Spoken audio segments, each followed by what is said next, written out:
or not. What are the 5 things that we said that were getting done when we were playing good? Effort was one of them. Got to have effort throughout this tournament. Your effort will depend on how long throughout this tournament is. Okay, what was that next one you said? Communication. What was third? Rebounding. Okay, we didn't do a lot today, other than some breakdown drills, rebounded. You know, like I said, the game over there, they out-rebounded us, they won. The game over here, we out-rebounded them, against them, we won. So if you want to predict, the best way to predict is based on the past. We've had 2 games against them. So I would predict that the winner, and maybe it's going to come down to more than this, it's going to come down to effort, you know, passing and catching, it's going to come down to those things. But if you want to, the best way to predict the game tomorrow night is to say who's going to win the rebound. So after the game, if we've won it, gives us, you know, based on the past, means we'll win the ball game. If they win the rebound battle, then they'll win. So we're going to have to rebound the basketball. Okay, that's 3. What else we got? Free throws. What else we got? Focus. Some district tournaments have already started. Middle Tennessee Christian, who y'all played the sub-state in here last year, lost 1 kid off that team. Their season's over with.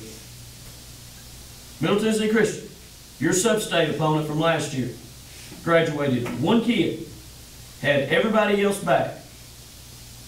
They're home. Season's kaput. Ended Friday night. They started their tournament Friday night. 2 nights ahead of us. Gone. Over with. Done. Their boys, #1 in their district.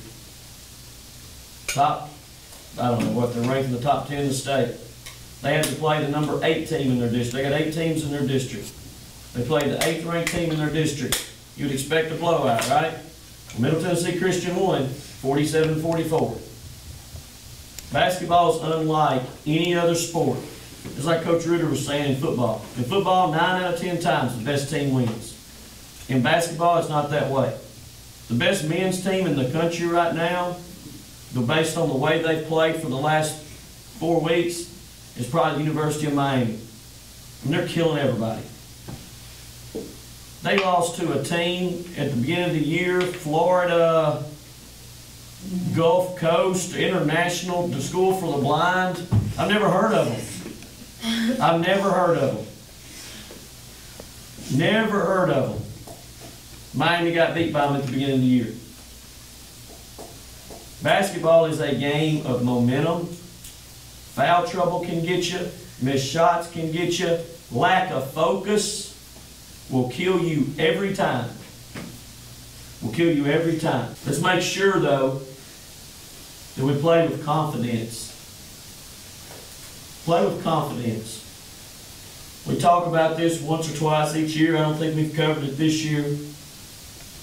The difference between, and write these 3 down, lack of confidence, confidence, and arrogance.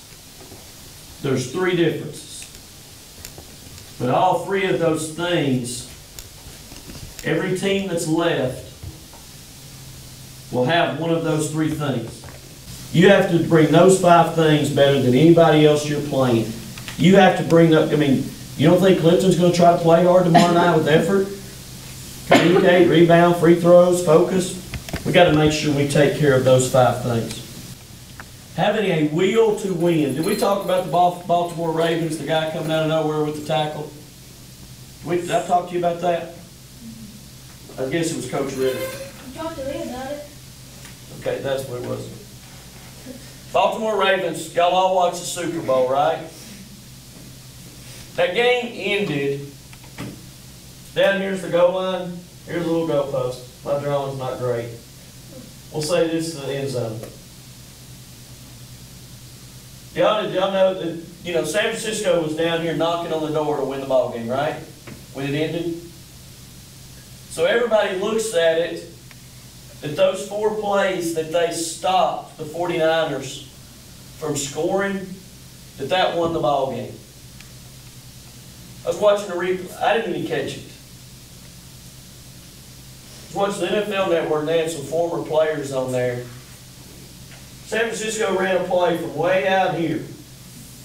And the running back busted it down the sideline, and it kind of looked like he was going to score. Y'all remember that? And he got tackled down here about the goal line. Then the 49ers weren't able to punch it in. If the 49ers score right there, the game's over probably, right? They win.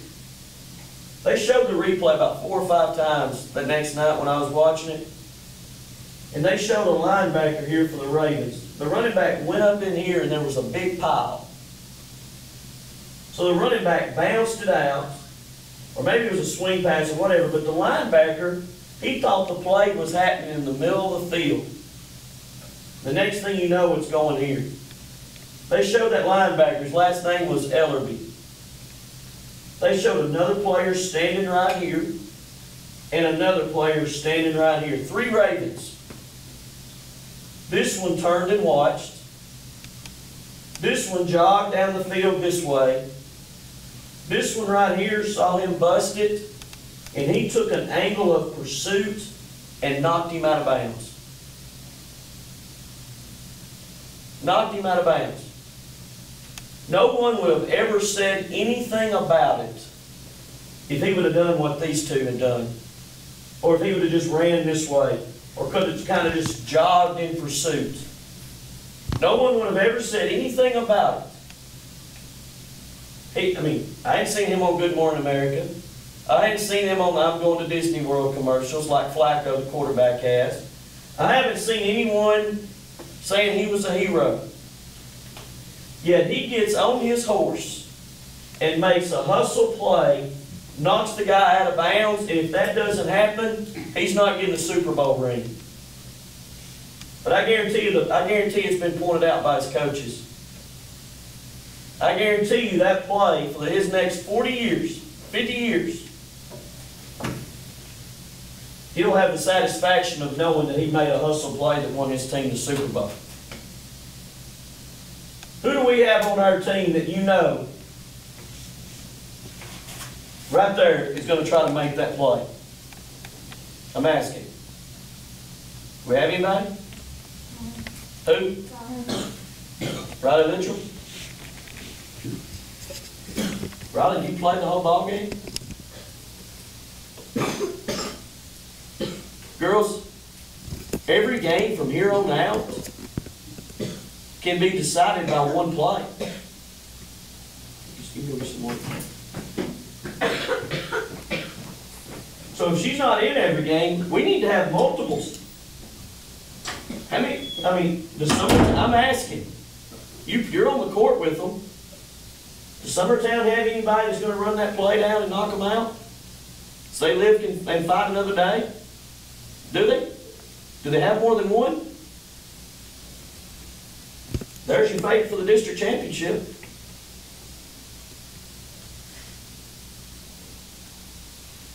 That's a great play. Comes from within. Not doing it for any credit.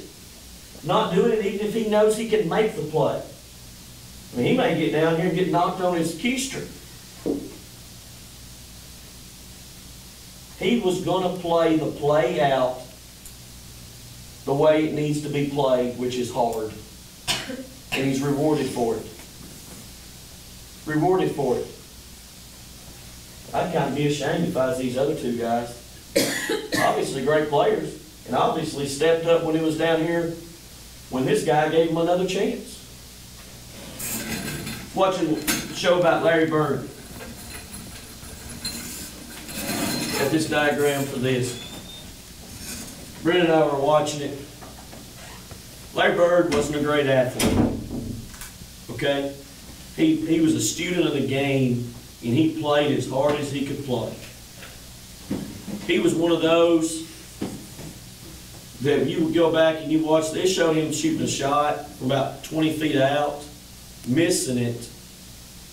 The ball just goes off. It was going to land about where the block was, but he shot it, and he's already moving, and he gets the rebound in the air before it ever lands, before anybody else on the floor, and is falling out of bounds and shoots it with his left hand and scores it. He was one of those, even though if you would have had him running a race, he would finish last.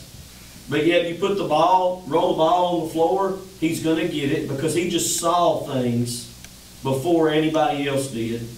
And he was going to play it as hard as he could play it. They showed him in a game, a big game, against the Detroit Pistons in Game 7 of the playoffs. The winner goes home, the loser goes home. Everybody with me here? No, I'm talking a lot here, but just stick with me. Big play. His team has the basketball, and they either miss a shot or I think they turn it over. Threw it out of bounds. And his team was down 1 with about 4 seconds left to go in the game, and it was at home. They're on their end, and they throw it out of bounds right here. So the other team is going to throw the ball in right here. The air went out of that stadium. The air went out of it. Everybody's like, God, we lost it. You see some of the Celtics players looking around like, oh my gosh. They don't have any timeouts left. How easy, with inside 4 seconds left, everything just happened. They're playing professionals who don't just turn the ball back over to you. Game's over, right? They hand the ball off. The referee does. Celtics players are trying to find their way. They're like, God, we just lost trying to find a man. They got a guy wide open right here. Larry Bird is guarding his man, which is right here. But he's eyeballing this passer. Eyeballing. This guy doesn't even have, nobody's even guarding him. This guy's man must be one of those, we just lost the ball game. Doesn't have a will to win. Great player, whoever he was. Ended up winning an NBA championship because they won the championship after they survived this game and they won the NBA series. So obviously a good player. Hadn't even matched up. Larry Bird has a will to win. He's not ready to say the game's over with yet, even though it looks dire. This guy notices that this guy's unguarded. So who does he throw the ball into? Right here, right? Lazy pass. Lazy pass. Larry Bird's eyeballing this guy, goes and reads it, intercepts it. I guess the guy that was supposed to be guarding this guy or somebody's hanging out here, not even guarding anybody. He's like, oh, heck, Larry just stole the ball. Dennis Johnson. DJ. He runs to the basket. He steals it, turns, saves it, lays it up, game's over at the buzzer. They go on. They won Game 7. That was the Game 7. They win it by 1, go on and win an NBA championship. Would anybody have ever thought anything about Larry Bird, because he was matched up to his man, if he hadn't have made that steal? Still one of the 10 or 15 greatest players of all time. He's that type of player because he made those plays. His feet aren't nailed to the ground. He's not complaining to whoever turned the ball over. Not rolling his eyes. The coach who's going nuts. He has a will to win. He willed his team to a victory. It's easy to go home. He wasn't going to have none of it. He had a will to win. He had a will to win. Okay? You know, Ray Lewis for the Ravens, like him or not like him. I like him. He's very demonstrative and he's a communicator. He's not the player that made that play down the sideline. He's not that guy. So you'd think, well, the leaders make those plays. Heck, not many people's even heard of that linebacker from the Ravens that made that play. You know, the teams that work the hardest make their own luck. How many people do you think after that game all the Celtics got lucky that they won that ball game? He made the luck. And the Ravens got lucky they won that ball game. It should have been pass interference on the last play. Well, Daniel Ellerby made that luck by running that guy down behind when 90 other percent of the players were just standing there watching him run into the end zone.